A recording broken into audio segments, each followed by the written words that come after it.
وقت بھی بہت ویسے کافی ہو چکا ہے، ٹھنڈی کے دن بھی ہیں، اور قبلہ حضرت صاحب جس خطاب کے لیے ہم اور آپ بیتاب و بے قرار اور شدت سے اس کا انتظار بھی کرتے ہیں، مگر بہت بڑی خوش نصیبی ہم اور آپ کی ہے کہ آج کے دن میں قبلہ حضرت صاحب کی طبیعت ویسے ناساز تھی، پروگرام کینسل ہونے تک کی بات تھی، مگر الحمدللہ اتنی تکلیف ہونے کے باوجود بھی قبلہ حضرت صاحب تشریف لائے، لہذا اب وہ مبارک وقت آ ہی گیا ہے کہ قبلہ حضرت صاحب کی زبانی ہمیں ایک انوکھے انداز میں، نرالے اور انوکھے انداز میں حقانی، عرفانی، نورانی خطاب کو سماعت کرنا ہے، مگر آپ زندہ دلی کے ساتھ میں ثبوت دیجئے اور زندہ دلی کے ساتھ میں سنیں گے، اور پھر اگر آپ میں سے سبحان اللہ الحمدللہ کی آواز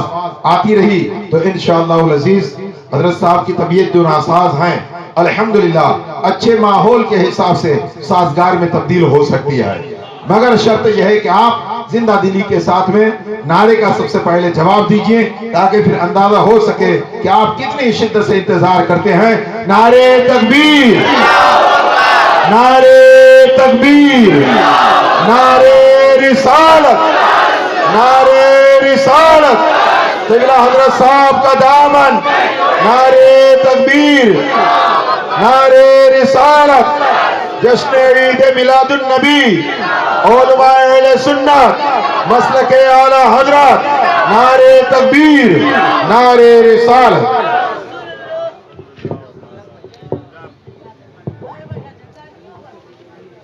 سبحان اللہ، قبلہ حضرت صاحب خطابت کے لیے کرسی پر تشریف لا چکے ہیں۔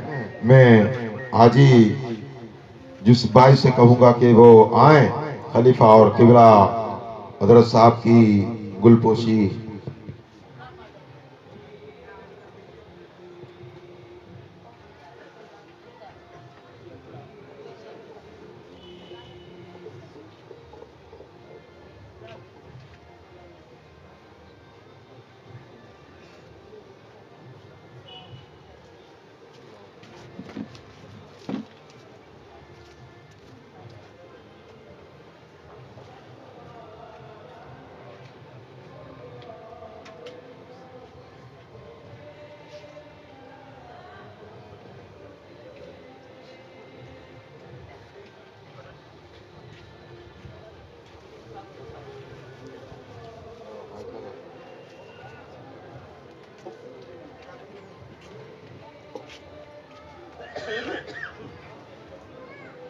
جناب حاجی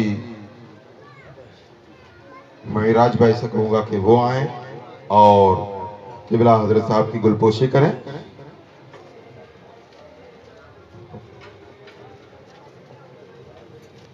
نعرے تکبیر، نعرے رسالت، نعرے رسالت۔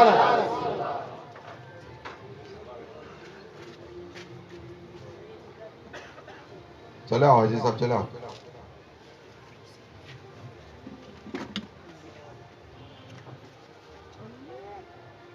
ہمارا حاجی صاحب شرن شریف کے سفر میں تھیلے اٹھا کے سب سے آگے چلتے ہیں، ماشاءاللہ۔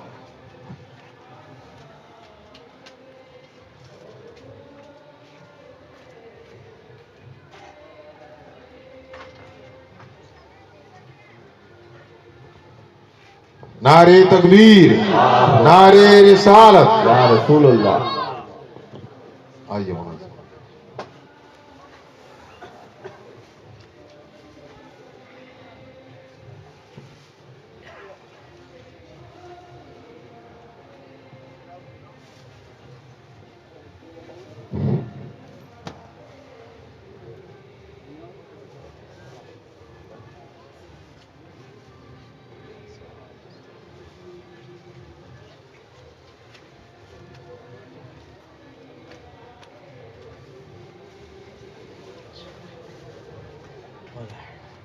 نعرہ تکبیر، نعرہ رسالہ، یا رسول اللہ۔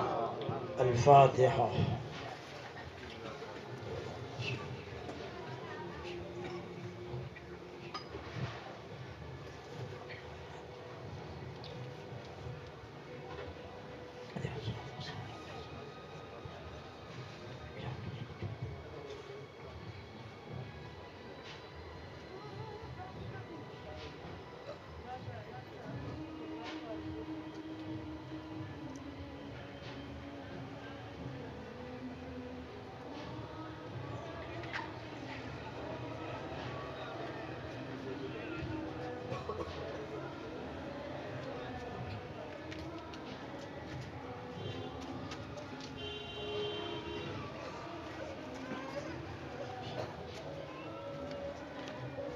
سبحان ربك رب العزة عما يصفون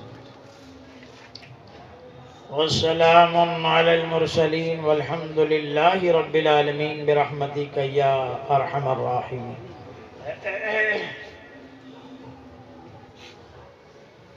الحمد لله الحمد لله نحمده ونستعينه ونستغفره ونؤمن به ونتوكل عليه ونعوذ بالله من شرور أنفسنا ومن سيئات أعمالنا. من يهده الله فلا مضل له ومن يضلله فلا هادي له. ونشهد أن لا إله إلا الله وحده لا شريك له. ونشهد أن سيدنا وشفيعنا ونبينا وحبيبنا وطبيبنا وطبيب قلوبنا ووكيلنا وكفيلنا وعوننا ومعيننا وغوثنا وغياثنا ومغيثنا وأشرفنا ونورنا ونور عيوننا ونور ديننا ونور إسلامنا ونور قلبنا ونور قرآننا محمدا عبده ورسوله. أما بعد فقد قال الله تبارك وتعالى في القرآن المجيد والفرقان الحميد: فأعوذ بالله من الشيطان الرجيم. بسم الله الرحمن الرحيم. قد جاءكم من الله نور وكتاب مبين. آمنت بالله صدق الله صدق الله صدق الله مولانا العظيم وصدق رسوله النبي الأمين المختار الكريم ونحن على ذلك لمن الشاهدين والشاكرين والحمد لله رب العالمین. حضرات گرامی، ابھی خطبہ کے بعد میں نے آپ حضرات کے سامنے اللہ کے مقدس کلام کی آیت کریمہ کی تلاوت کا شرف حاصل کیا. آئیے اس کا ترجمہ پیش کرنے سے پہلے ہم اور آپ مل کر اس آقائے نامدار مدنی تاجدار دونوں عالم کے مالک و مختار ہم غریبوں کے لبوں کی تڑپتی پکار شہنشاہ ذی وقار نائب پروردگار بے قراروں کا دل کا قرار شفیع روز شمار سید ابرار و اخیار گنبد خضرا میں آرام فرمانے والے آقا لمبے لمبے ہاتھوں سے بھیک دینے والے داتا گالیاں دینے والوں کو دعا دینے والے آقا کنکریوں کو کلمہ پڑھانے والے آقا درختوں کو سجدہ کرانے والے آقا کالی کالی کملی والے آقا والضحا چہرے والے آقا واللیل زلفوں والے آقا یتیموں کو سینے سے لگانے والے آقا شرابیوں کو پاک باز کر دینے والے آقا جاہلوں کو نقطہ دا کر دینے والے آقا انیس بے کسا چارہ ساسہ درد مندہ فخر رسولہ مالک ہفت آسماں کونین میں انوکھی اور نرالی شان والے دائی حلیمہ کے دلہارے یعنی وہ نبیوں میں رحمت لقب پانے والے مراد غریبوں کی برلانے والے یتیموں کے مولا غریبوں کے ملجا سند الاشفیاء احمد مجتبیٰ محمد مصطفیٰ رحمدہ صلی اللہ تعالیٰ علیہ وسلم کے دربار پر انوار میں باواز بلند درود پاک پڑھنے کی سعادتیں حاصل کرتے ہیں. اللہم صلی علی سیدنا نبینا مولانا محمد مبارک وسلم صلاة و سلام دائما علیک یا حبیبی یا رسول اللہ سیدنا مولانا محمد وعلی آل سیدنا مولانا محمد مبارک وسلم صلو علیہ صلاة و سلام دائما علیک یا حبیبی یا رسول اللہ صلی اللہ تعالی علیہ وسلم. میں بھول گیا تھا اس لیے میں نے کہا باوا سے بلند پڑھو. کیونکہ پہلے جو پڑھا سب پڑھایا درود ہر ایک نے، تو صرف 2-4 لوگوں کی آواز آتی تھی. تو اب مجھے ایسا محسوس ہوتا ہے شاید جوناگڑھ کا ماحول بدل گیا ہے. آج وہ عاشقی نظر نہیں آئی.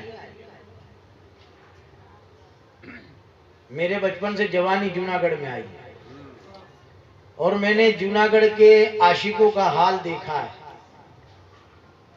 تو جوناگڑھ کے لوگوں کے لیے کہا تھا کہ یہ جوناگڑھ جو ہے عاشقوں کی بستی ہے. سب تھک سکتے ہیں، خدا کی قسم عاشق کبھی نہیں تھکتا. مصطفیٰ کا غلام کبھی نہیں تھکتا.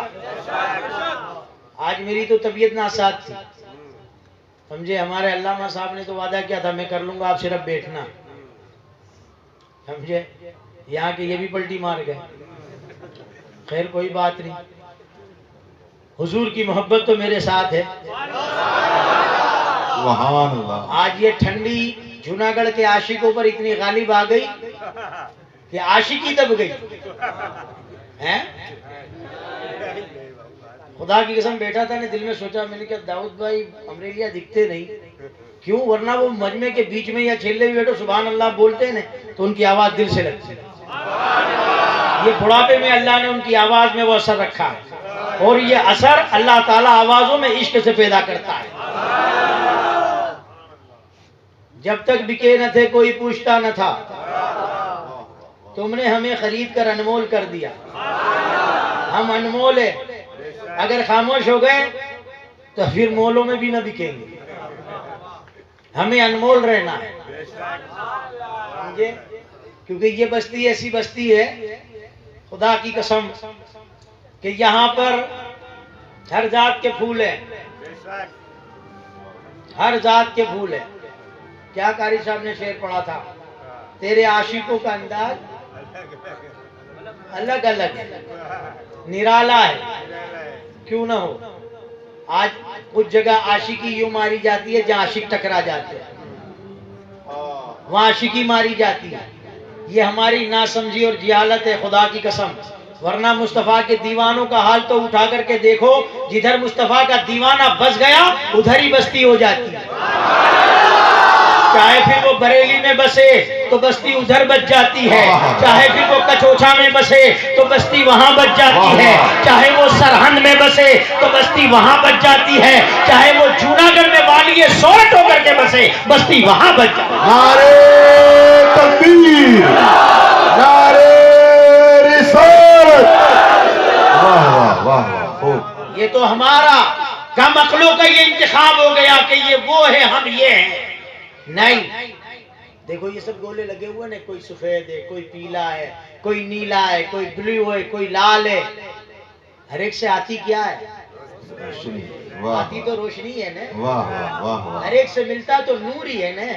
واہ واہ. سفید بھی ہے تو نور ہے، پیلا بھی ہے تو نور ہے، لال بھی ہے تو نور ہے، نیلا بھی ہے تو نور ہے، بلو بھی ہے تو نور ہے.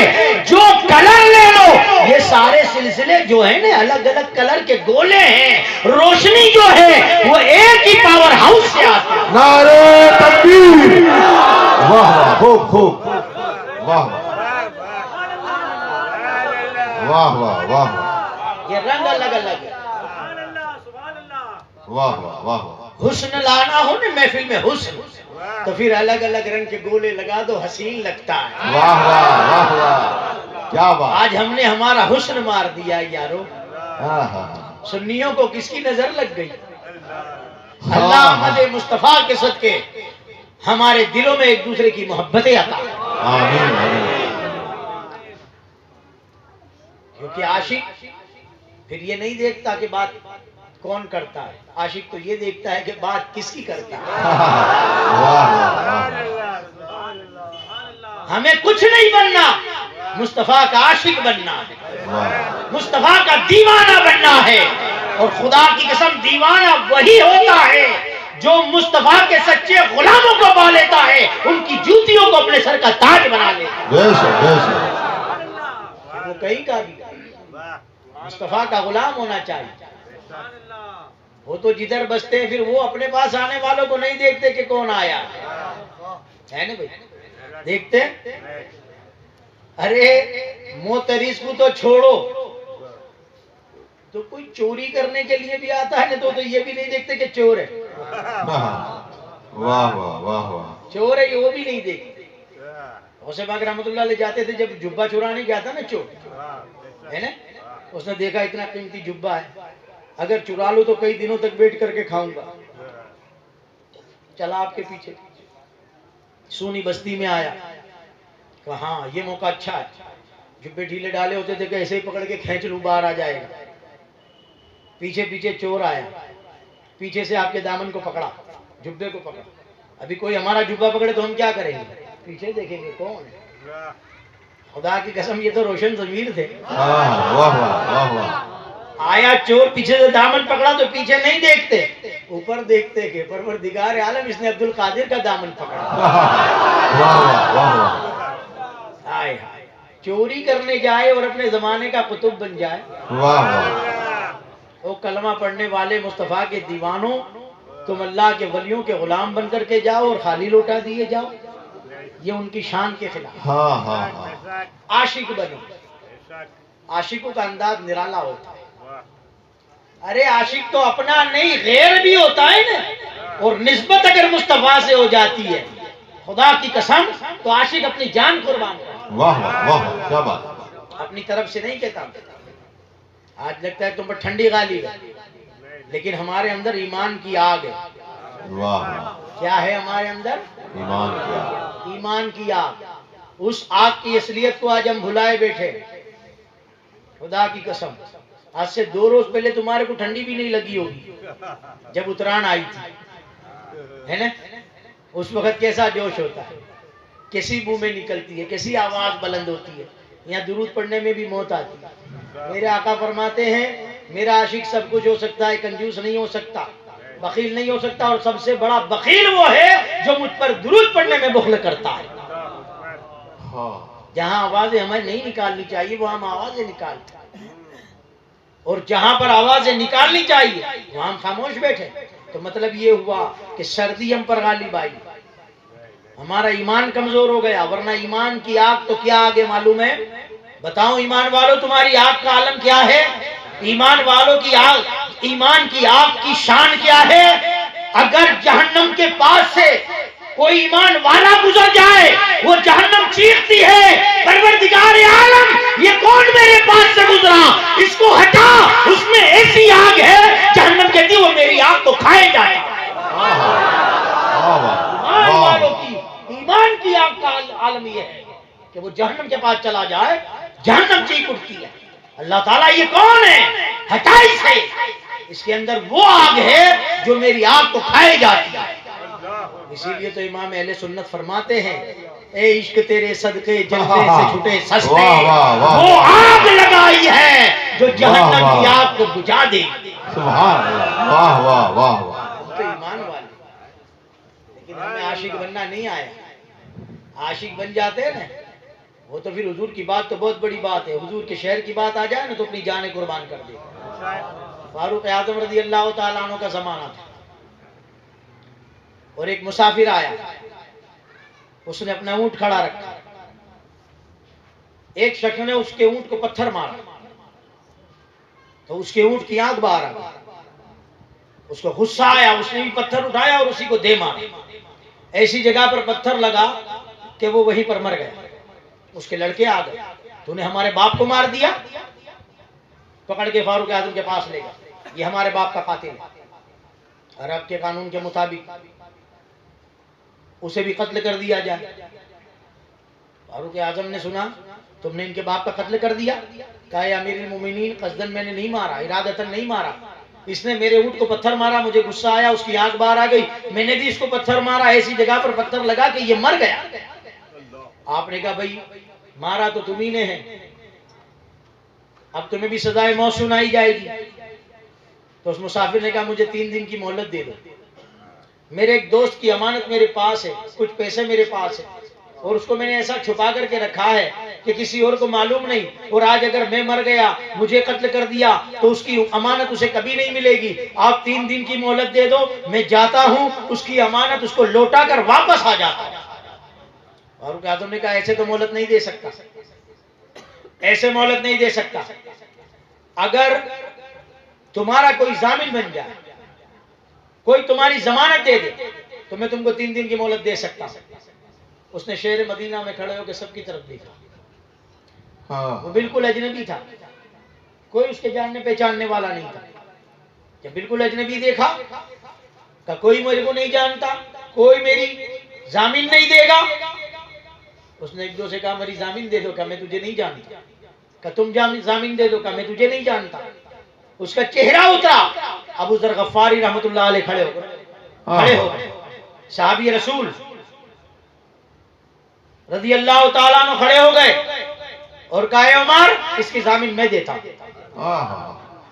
فاروق اعظم نے کہا تمہیں ضامن مل گیا, جاؤ 3 دن کے لیے تمہیں آزاد کر دیں. اب وہ مسافر چلا گیا. 3 دن ہو گئے, شام کا وقت ہو, سب جمع ہو گئے, مسافر واپس نہیں آیا. لوگوں نے کہا ابو ذر تو نے غلطی کر دی, ایک مسافر کی ضامن دے دی. ابو ذر نے کہا دے دی تو دے دی, وہ آ جائے تو ٹھیک ہے, نہ آئے تو مجھے سولی پہ چڑھا دینا. ضامن میں نے دی ہے, اس میں فرق کیا پڑ جاتا ہے؟ تعجب کی بات کیا ہے؟ وہ نہ آئے سزا مجھے دینا. بس اتنی بات ہوئی کہ سامنے غبار اڑا, دیکھا وہ مسافر آ گئے. آ کر کے فاروق اعظم کے پاس آئے, کہ کسی مسئلے سے دیر ہو گئی, معافی چاہتا ہوں, اب جو آپ کا حکم ہے وہ جاری کر. فاروق اعظم حیرت میں پڑ گئے. فاروق اعظم رضی اللہ تعالیٰ عنہ نے ابو ذر غفاری سے سوال کیا, اے ابو ذر تو نے اس کی ضامن کیسے دی؟ سارا مدینہ بھرا پڑا ہے, کسی نے ضامن نہیں دی. دیکھو عشق کس کو کہتے ہیں, تو نے ضامن کیسے دی؟ ابو ذر کہتے وہ میرے آقا کے شہر مدینہ میں کھڑا ہو کر ضامن کی بھیک مانگتا ہے اور کوئی اس کو بھیک نہیں دیتا. میرے دل میں یہ خیال پیدا ہوا کہیں یہ نہ سوچ لے کہ ان کے نبی کا شہر مدینہ ہے اور کوئی ضامن دینے والا نہیں. میرے آقا کا شہر مدینہ بدنام نہ ہو جائے, میں نے اس کی ضامن دے دی. میں نے ضامن دے دی. پوچھا اس سے کہ تو مسافر تھا, تجھے کوئی نہیں جانتا تھا, تو چلا گیا تھا, اگر تو واپس نہ آتا تو تیرا کوئی کچھ نہیں بگاڑ سکتا. تو واپس اپنا سر موت کے منہ میں لے آیا, تو نے ایسا کیوں کیا؟ وہ کہتا ہے میں مسافر تھا, کوئی مجھے نہیں جانتا تھا, لیکن انہوں نے جب مجھ مسافر کی ضامن دی, مجھ پر بھروسہ کیا. یہ تو میں بھی جانتا ہوں کہ یہاں واپس آنے پر میری جان جائے گی. میرے دل نے بھی کہا مت جا, پھر ایک بار دل نے کہا اگر تو نہیں گیا تو زندگی میں کوئی مسافروں پر بھروسہ نہیں کرے, اس لیے میں چلا آیا. فاروق اعظم نے کہا سولی پر چڑھا دو. جب دونوں کی گفتگو اس کے بیٹوں نے سنی, جس کا باپ شہید ہوا تھا, مر گیا تھا, وہ بیٹے کھڑے ہو گئے, اے امیر المومنین اب تو تاریخ لکھی جائے گی, تو کیا تاریخ کی کالک کو ہم ہمارے منہ پر پوچھیں گے؟ ہم نے بھی اپنے باپ کے گنہگار کو, قاتل کو معاف کر دیا. سبحان اللہ, سبحان اللہ, واہ واہ واہ. وہ تو مسلمان نہ تھا نے,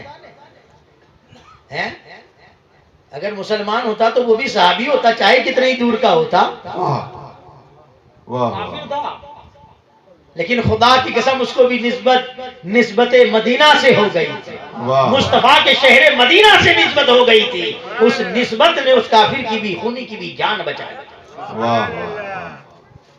یہ ہوتے ہیں عاشق, اور عاشقوں کا انداز کتنا نرالا ہوتا ہے معلوم ہے. ایک ایک عاشقوں کی باتیں سنو گے نا مست ہو جاؤ گے. آج آپ لوگوں کی ٹھنڈک نے میرا تو بیماری میں اور مجھے ڈھیلا کر دیا, ورنہ میں تو سوچ کے چلا تھا کہ جوناگڑھ والوں کی عاشقی دیکھ کر بھڑک جاؤں گا. بیماری دور ہو جائے گی, اپنی دوا مل جائے گی. مصطفیٰ کا دیوانہ مچلتا ہے نا, تو عاشق حضور کی محبت کے بیماروں کو دوا مل جایا کر. سبحان. مدینہ کے اندر کھانا تقسیم ہوتا, کھانا لنگر تھا, بہترین گوشت اور روٹی دیتے تھے. سب سارے بھوکے آ جاؤ, کھانا لے جاؤ. ہر ایک آتا تھا, بھر بھر کے دیتے تھے. یہ تمہارا کھانا, یہ تمہارا کھانا, یہ تمہارا کھانا. ایک شخص آیا, آ کر کے کہتا ہے مجھے 2 لوگوں کا کھانا دو. بانٹنے والے نے کہا تو ایک ہے, 2 کا کھانا کیوں مانگتا ہے؟ کہا میرے پڑوس میں ایک شخص بیٹھا ہے جو سوکھی روٹی لے کے بیٹھا ہے اور پانی میں ڈبا ڈبا کے کھاتا ہے, ایک اس کا دے دو. وہ لنگر بانٹنے والے نے کہا بتا وہ کون ہے؟ اس نے اشارہ کیا دیکھو وہ سامنے بیٹھے ہیں، سوکھی روٹی پانی میں بھگا بھگا کے کھاتے ہیں، ایک کھانا ان کے لیے لے جانا چاہتا ہوں۔ لنگر بانٹنے والے نے کہا نادان، یہ سارا لنگر اسی سخی کی طرف سے تو بٹ رہا ہے، اسی سخی کی طرف سے بٹ رہا ہے۔ کون تھے وہ سخی؟ حضرت سیدنا صدیق اکبر رضی اللہ عنہ۔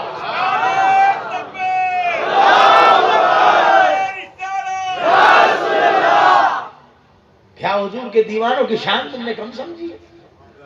ایک لوگ فاروق اعظم رضی اللہ تعالیٰ، دوپہر کا وقت ہے، شدت کی گرمی ہے، حضور کی گلی میں چکر لگاتے ہیں۔ جن گلیوں کو دیکھنے کے لیے ہم تڑپتے رہے وہ اسی گلیوں میں چکر لگاتے۔ تھوڑی دیر ہوئی کہ صدیق اکبر آ گیا۔ صدیق اکبر نے دیکھا کہ عمر چکر لگا رہا ہے، کہ عمر کیسے آنا ہوا، کیسے آنا ہوا؟ فاروق اعظم عرض کرتے ہیں اے ابو بکر بڑی زوروں کی بھوک لگی تھی، اب بھوک کی شدت مجھ سے برداشت نہ ہوئی، میں نے کہا چلو حضور کی گلی میں چلا جاؤں، حضور کا دیدار ہوگا، بھوک بھول جاؤں۔ لیکن آقا حضرے میں یہاں چکر لگاتا ہوں۔ کہ ابو بکر تمہارا کیسے آنا ہوا؟ صدیق اکبر کہتے عمر جو تیرا حال ہے وہی میرا حال ہے، مجھے بھی بڑی زوروں کی بھوک لگی ہے، میں نے بھی یہی سوچا کہ حضور کا دیدار کر لوں تاکہ بھوک مٹ جائے۔ تھوڑی دیر ہوئی کہ میرے آقا حضرے سے باہر آئے، حضرے سے باہر آئے، دونوں یاروں کے کندھوں پر ہاتھ رکھا اور کیا فرماتے جو تمہارا حال ہے وہی حال تمہارے نبی کا ہے، مجھے بھی بڑی زوروں کی بھوک لگی ہے، چلو ساتھ چل کے جاتے اور کچھ کھاتے ہیں۔ یہ تو مصطفیٰ تھے، پیر ہاتھ پکڑ لے تو نہ جانے کیا کیا پلا دے، اب تو حضور لے جا رہے، لے جاتے حضرت عبداللہ کے گھر کے پاس سے گزرے، وہ گھر کے اندر تھے اور ان کا حضور آیا، پھٹ کر کے باہر آیا۔ اب عبداللہ تو گھر میں تھے، پوچھا عبداللہ تم کیسے آ گئے؟ تم تو گھر میں تھے، ہم تو چپ چاپ جا رہے تھے، تم کیسے آ گئے؟ حضرت عبداللہ کہتے مجھے حضور کی خوشبو آ گئی، جب خوشبو آئی میں نے کہا یا رسول حضور آ گئے، میں باہر آ گیا، حضور کے چہرے کو دیکھا، دیکھو دیوانے اور یار ایسے ہوتے ہیں، کہ میرے آقا بھوکے ہیں، کہ حضور بڑی مدت سے میرے دل میں تمنا ہے آپ کی دعوت کروں، آج میری دعوت قبول کر لی۔ حضور نے فرمایا چل تیری دعوت قبول کر، دعوت قبول کری، جلدی گھر میں گئے، بکری کے بچے کو ذبح کیا، گھر والوں کو گوشت دیا کہ جلدی گوشت بناؤ، حضور بھوکے ہیں۔ جب آ کر کے حضور کے پاس بیٹھے، حضور کا چہرہ دیکھا، صدیق اکبر کا چہرہ دیکھا، فاروق اعظم کا دیکھا، کہا بڑی زوروں کی بھوک ہے، چہرے سے اندازہ لگایا، بھاگے باغیچے میں سے کھجورے لے کر کے آئے، کہا حضور جب تک گوشت تیار ہوتا ہے آپ کھجورے کھا لیں۔ میرے آقا کھجورے تناول فرمانے لگے، تھوڑی دیر کے بعد کھانا تیار ہوا، آ کر کے رکھا، حضور نے جب کھانے کا چرپوش ہٹایا تو روٹی لی، اس میں سالن رکھا، گوشت رکھا اور بلایا ادھر آؤ، لو یہ میرے گھر جا کر میری بیٹی فاطمہ کو دے دو، اس نے بھی کئی دنوں سے کچھ نہیں کھایا۔ تو میرے دوستوں اور بزرگوں ہمیں ایمان بہت آسانی سے مل گیا ہے تو ہمیں اس کی قدر نہیں، عاشق باپ کے گھر میں پیدا ہوئے، عشق مل گئے، ہم قدر نہ کر سکتے، ورنہ یہ عید میلاد النبی کا مہینہ ہو اور حضور کی آمد کی خوشی میں یہ جشن منایا گیا ہو اور اتنی بڑی خوشی کے اوپر عاشق اتنا خاموش ہو، یہ کہیں نہ کہیں تو کچھ نہ کوئی نقصان ہے، ورنہ عاشقوں کا حال یہ نہیں ہوتا، عاشقوں کا حال یہ نہیں ہوتا، خدا کی قسم عاشق تو ایسا ہوتا ہے نا کہ جب وہ عشق میں جھومتا ہے نا تو پڑوسی سست ہوتا ہے نا، اس کو دیکھ کر اس کی بھی بیٹری چارج ہو جاتی ہے، وہ بھی جھومنے لگ جاتا ہے، آقا کی محبت اور آقا کی آمد کے نعرے لگانے لگ جاتا ہے اور بڑی دھوم دھام سے حضور کی ولادت پاک مناتا ہے۔ کیونکہ اللہ نے ایسی شان والا نبی ہم کو عطا کیا. کیا تم اندازہ لگاؤ گے کہ میرے آقا کی شان کیا؟ تم منحوس طبقے کی باتوں پر جاتے ہو. کیا تمہارا ایمان اور عقیدہ کمزور ہو گیا ہے یا حضور کی شان تمہاری نظروں میں گھٹ گئی ہے؟ خدا کی قسم میرے آقا کی شان تو وہ شان ہے. آج حضور بن یہ اپنے جیسا بشر کہتے ہیں مجھے، ہم تو نور کہتے ہیں نا، قد جاءکم من اللہ نور. اللہ کے رسول نور ہے، آقا کیا ہے؟ ان کو اعتراض ہے حضور کی نورانیت پر. وہ اعتراض کرتے ہیں کہ نور نہیں بشر ہے. تو مولانا صاحب ایک بات بتاؤ، اللہ کے فرشتے کیا